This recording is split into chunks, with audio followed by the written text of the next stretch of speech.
Hello and welcome listening to One India News. I am Akash. Now, 26/11, the Mumbai Terror Attack is one of the blackest day in our country's recent history.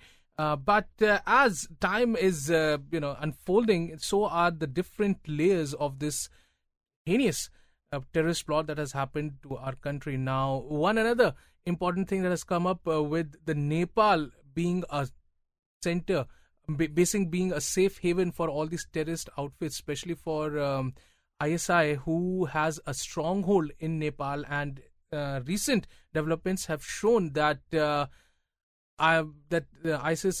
ISI is using Nepal as a slipping point for the terrorists who are in India.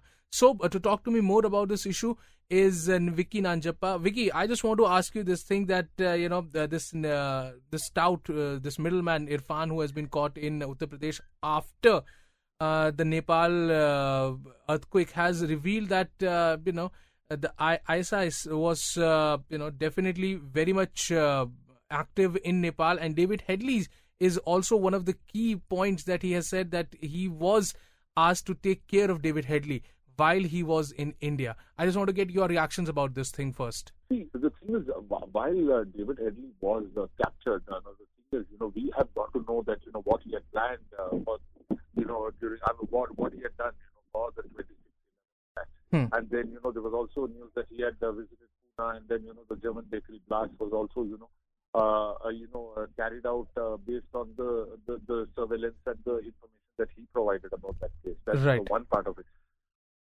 But the thing is, the danger ahead is that David Headley has turned to India after 26/11, scouted for targets in Delhi. So there's a big database which they have created for themselves out there. Right. Now that the thing is, how do you get it out of these Pakistanis? That's the $1,000,000 question. What are the databases?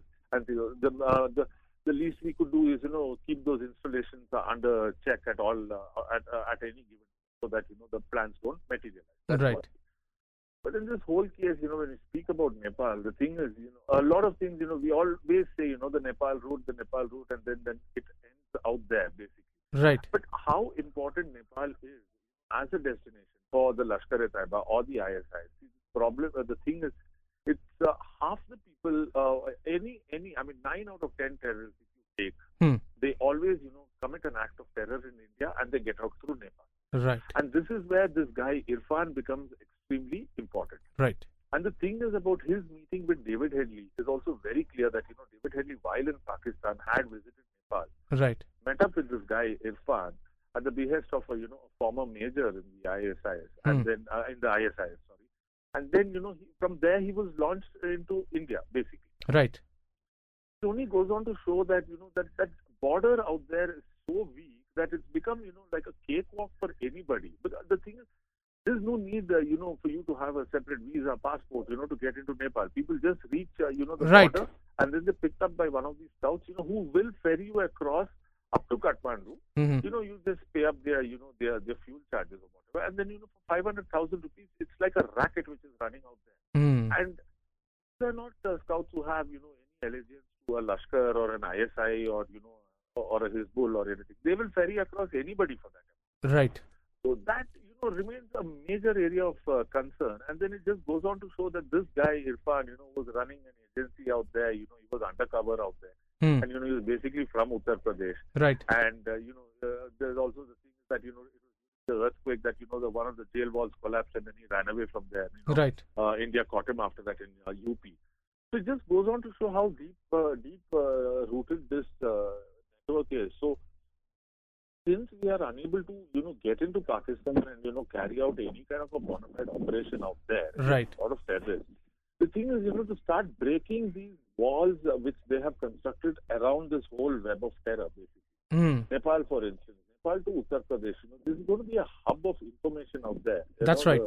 Hub of information, their network, the way, because what is most important is, so once terror strikes, okay, it's unfortunate. The thing is, the first level is to ensure that terror does not strike. But now, once it strikes, then the next option is to get these men, basically. Right. So that is where a route from Nepal becomes so important, because you name it, Riaz Bhatkal, Yasin Bhatkal, and then Abdul Karim Tunda, you name it. Each one has made a slip out of India through the Nepal border out. But why does because now you're taken out so many names, so that is very evident that the security agencies are very much aware of the fact that how these terrorists try to slip away from Nepal. So why is it so impossible to track these people down on the Nepal border?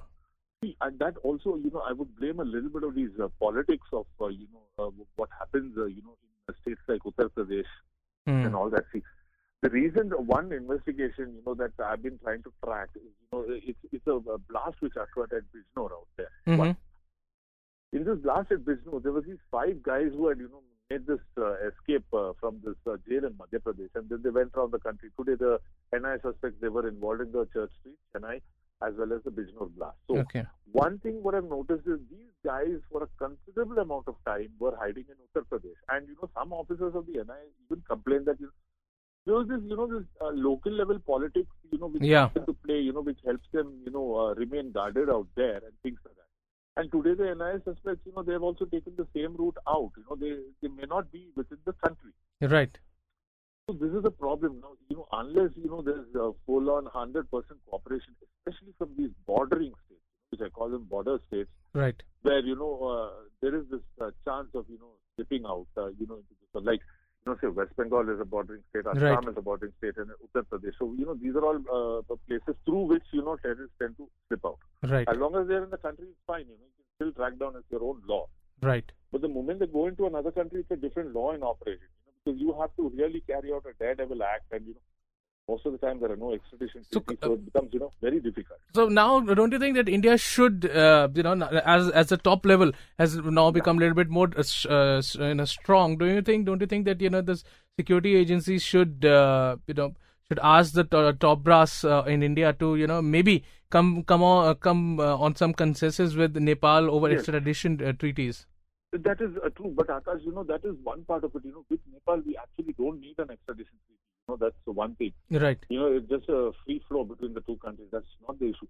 But ideally, what I would feel that ought to be done is, we start sorting out the problem from within one.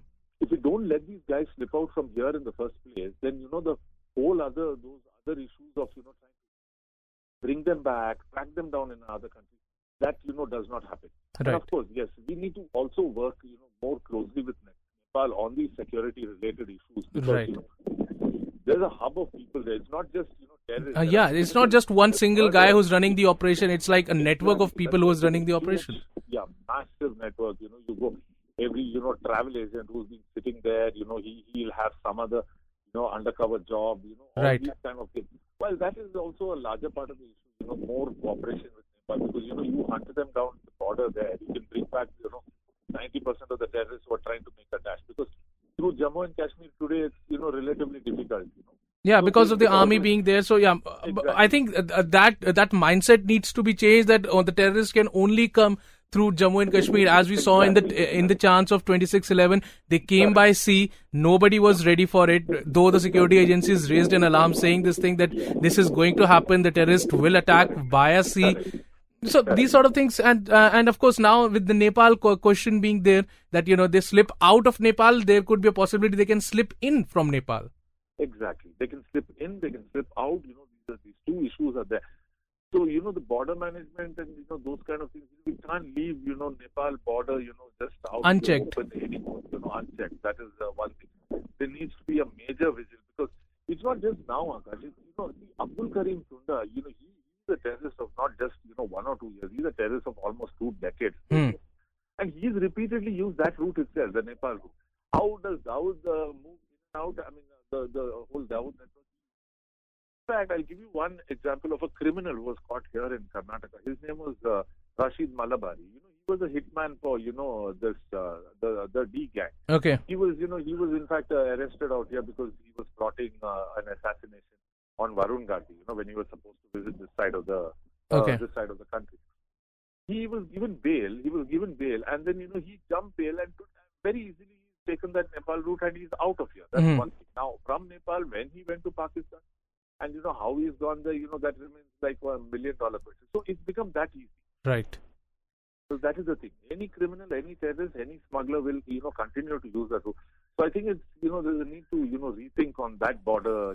I think it's high time that, the security agencies and the top brass need to sit down and think that, okay, Correct. Nepal is the biggest, outflow and inflow of terrorists, coming easily. So it's time to, maybe choke that up or, make it a little bit more difficult for the terrorists to at least slip out of the country from that part. Correct. That's true. Well, on that note, thank you very much, Vicky, for coming on the show. And that's all the time we have today on the show. For more news and updates, log on to our YouTube channel, www.youtube/OneIndiaNews.